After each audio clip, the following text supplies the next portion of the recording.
Good morning, guys! May mag-unfurl. I'm so excited. And, come here. Ito pala yung sinasabi niyong pogi. Sorry. So, camera shy niya. Alam niyo yung parang kinukuhan siya ng video or picture. So, matagal na siya sa amin. Siguro mga 6 years. Yeah, 6 years old. And the reason kung bakit Doberman yung pinili namin because they're great with children, temperament-wise. And ever since, dito na siya, sa loob na siya ng bahay. Wala niyo kung may sinusundan.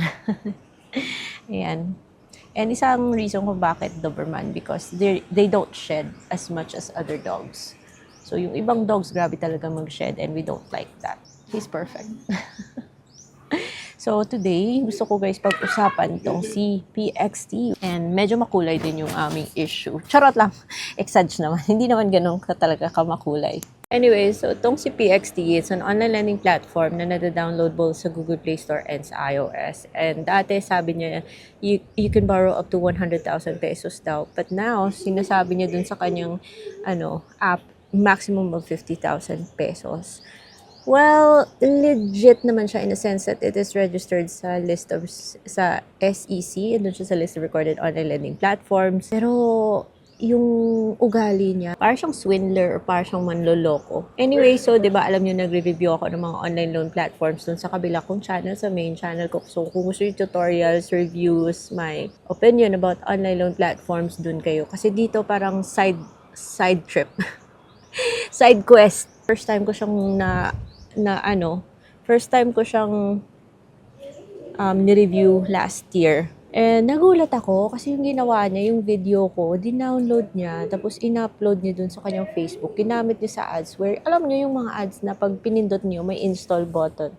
And walang permission. Nakaka-insulto, diba? Kasi it was my review and it's supposed to like talk about the product. It's not intended for ads. Hindi siya dapat, plus hindi rin ako masyadong believe sa, hindi ko siya gusto. Okay?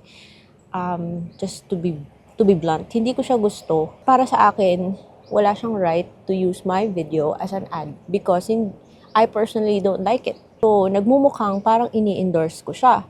And it's unfair sa brands na I love working with. So, I have this relationship with One Hand, with Maya, with Kashalo, with Pili. So, it's unfair for those brands na yung talagang I work with dahil okay na okay yung mga brands na yon. And PXT is nowhere near those brands. Like, the level, PXT, mahiya naman kayo. So, yan kung bakit galit ako. They re-uploaded my video and used it sa ads nila. And nag-sorry pa sila ha.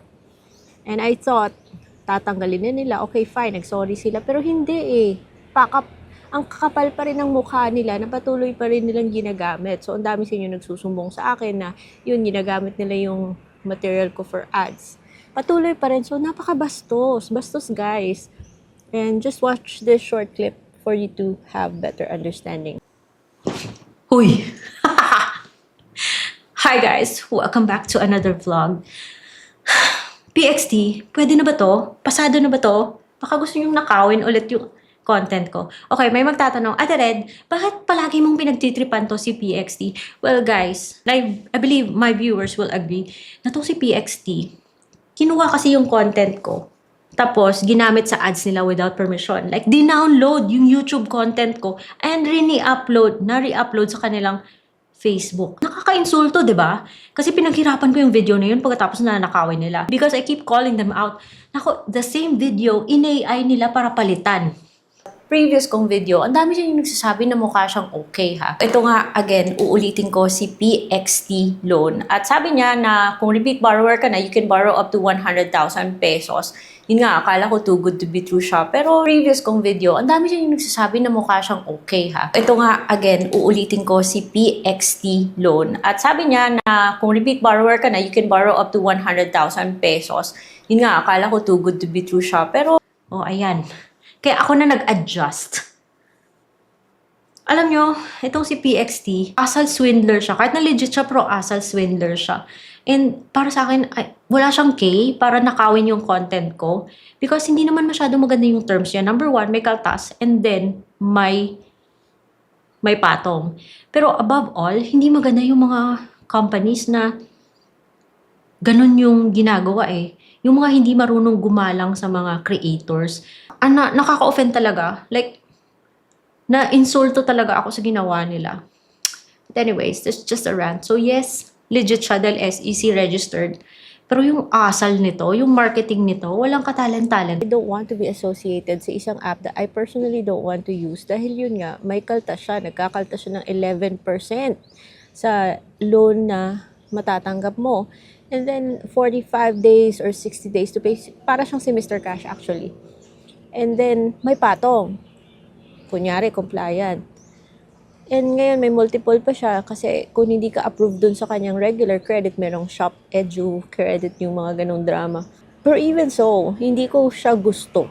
So, wala siyang K, gamitin yung video ko sa ads niya and make it look like ini-endorse ko siya because hindi ko siya gusto. I don't like it when companies do something like this kasi I don't want to appear like pinopromote ko yung isang company na I personally don't wanna use. So, hindi ko siya gusto dahil mataas yung interest niya. May kaltas siya, 11%, and then meron siyang patong. So, no. Hindi ko siya, although legit siya, registered, installment, and maraming nasasabi, okay na rin kung papaano, but para sa akin, hindi. No kay PXT. Kung uutang man kayo, siguraduhin nyo doon kayo mapapadpad sa mga loan apps na kagalang-galang. Mga loan apps na may talent yung marketing, professional yung marketing, yung mga loan apps na hindi nagnanakaw ng content. Kaya nga nilang nakawin yung video ko at gamitin sa ads nila.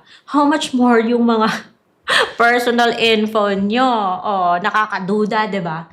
So, bahala sila dyan. Kahit na magalit sila sa ginagawa ko nito. Pero, kayo ninyo nagsumbong, 'di ba? Na ginagamit niya yung content ko. Walang permission yun, guys. Huwag tayo sa mga ganitong klaseng loan app. Yung iba pa niyang ads, sasabihin niyang ganito daw, napaka-misleading. At ayokong ginagamit niya ako para sa mga misleading, to mislead people, yung ganon. So, para sa akin, no, sa kay PXT.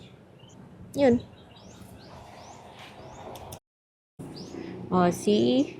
At andito siya, sinasamahan niya lang ako. Alam niya na may camera, so nag-look away siya. Oy, magbabay ka na.